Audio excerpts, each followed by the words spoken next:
Welcome to प्यारे विद्यार्थियों, welcome to Rama education academy. मैं प्रेमपाल सिंह आपके सामने CUET 2025 पर वीडियो बना रहा हूं। और CUET का जैसा कि सिलेबस का पता चला है कि जनरल टेस्ट जो होता है उसमें ओवरऑल सभी एक्सपीरियंस होना चाहिए जनरल टेस्ट के लिए, चाहे वो जीके हो या करंट अफेयर्स हो या फिर एप्टीट्यूड हो, डाटा इंटरप्रिटेशन हो, ये सब उसमें कवर होते हैं। लॉजिकल रीजनिंग हो, सब तरह के क्वेश्चन उसमें जनरल टेस्ट में आते हैं, चाहे वो एवरेज का हो, परसेंटेज का हो या फिर प्रॉफिट लॉस, ये सब, simple interest, compound interest, mensuration, ये सब के क्वेश्चन उसमें पूछे जाते हैं। और जैसा कि आज का जो लेक्चर है हमारा उस एवरेज पे क्वेश्चन लेके आया है। एवरेज जो बहुत ही सिंपल वो माना जाता है। एवरेज क्या होता है? एवरेज होता है औसत, हिंदी में कहते हैं औसत, माध्य। तो जैसे एक क्लास में कुछ पांच स्टूडेंटों का एवरेज निकाला जाए, कितने मार्क्स उनको प्राप्त हुए और कितना एवरेज आएगा, उसका फॉर्मूला सिंपल फॉर्मूला है। Average is equal to sum of marks of students divided by number of students। एक ही फॉर्मूला है तो एवरेज का, यही सिंपल फॉर्मूला। अब क्वेश्चन जो आते हैं तो एक ही फॉर्मूला बेस आते हैं, थोड़ा फिर उसमें थोड़ा सोचने का कुछ डाल देते हैं। तो पहला क्वेश्चन हम लेके चलते हैं, ये है first question. The average age of 3 persons PQR 3 persons है, उनका एवरेज एज है 24, एवरेज एज है 24 ईयर्स। अच्छा, एस ज्वाइन द ग्रुप। अब एस ने ग्रुप ज्वाइन किया, पहले एस नहीं था, पहले 3 ही लोग थे PQR, अब एस ने भी वो ग्रुप ज्वाइन कर लिया।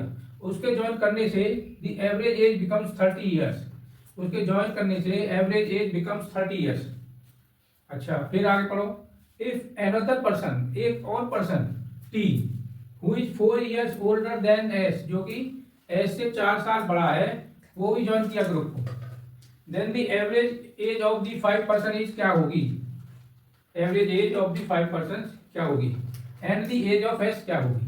ये दो क्वेश्चन है इसमें, दोनों शुरू करने हैं, दोनों का आंसर निकालना है। तो एवरेज क्या होता है? Sum of the marks of student divide by number of student. ये तो है average of the marks of student. यहाँ पे क्या है? एज। यहाँ पे एवरेज का फॉर्मूला हो जाएगा average is equal to some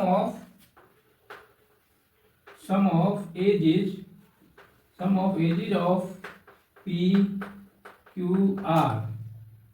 initially 3 person थे PQR, divided by 3, number of person 3, is equal to क्या दे रखा है? 24 ईयर्स। अब हमने एज भी उनकी PQR मान ली है, पर्सनों की P की एज P स्मॉल p मान लेते हैं, तो क्या हो जाएगा? Sum of age of capital P small p plus Q plus R divided by 3 is equal to 24। इसको सोल्व कर लो थोड़ा, ये इसमें चला जाएगा मल्टीप्लाइड होके, तो P plus Q plus R is equal to 24 into 3 यानी 72। तो P plus Q plus R is equal to 72 का है। ये क्या है? Average age of sum of average age of the 3 peoples is 72 years. अच्छा, अब S भी ज्वाइन कर लिया है, S की एज मान लो स्मॉल s, तो एवरेज क्या हो जाएगा? फिर एवरेज हो जाएगा अब P plus Q plus R plus S divide by कितने हैं? 4 is equal to S join the group, the average age becomes 30 years is equal to 30। अब इसको भी ऐसे मल्टीप्लाई कर लो, तो यहां से क्या आ जाएगा? P plus Q plus R plus S is equal to, ये मल्टीप्लाइड 120। अच्छा, P plus Q plus R हमने निकाल दिया 72, इसकी जगह रख दो 72, तो 72 plus S is equal to 120, S is equal to 120 minus 72, कितना आएगा ये? 10 में 2 गए 8 और 11 में 4 के 4, 48, तो एस इज इक्वल टू 48, यानी एस की एज 48 ईयर्स आई। अच्छा अब टी भी ज्वाइन कर लिया है, टी जो कि 4 साल बड़ा है एस से, इसमें 4 साल बड़ा एस है, तो अब क्या हो जाएगा एवरेज? अब एवरेज हो जाएगा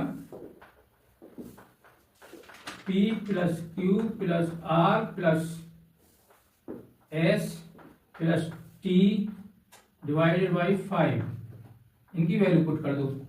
P plus Q plus R की वैल्यू कितनी है? 72 प्लस एस की कितनी आई? 48 प्लस टी कितना बड़ा है? 4 साल बड़ा है एस से, तो 48 प्लस 4 52 डिवाइडेड बाई 5, क्या आंसर आया? ऐड कर लो, 10 और 2 12,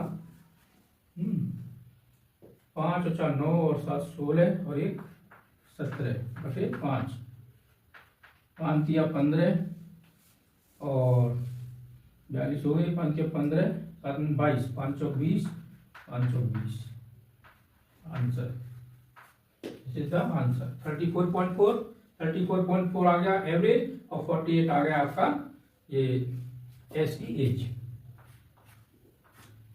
तो इसकी तो ले सकते हो आप।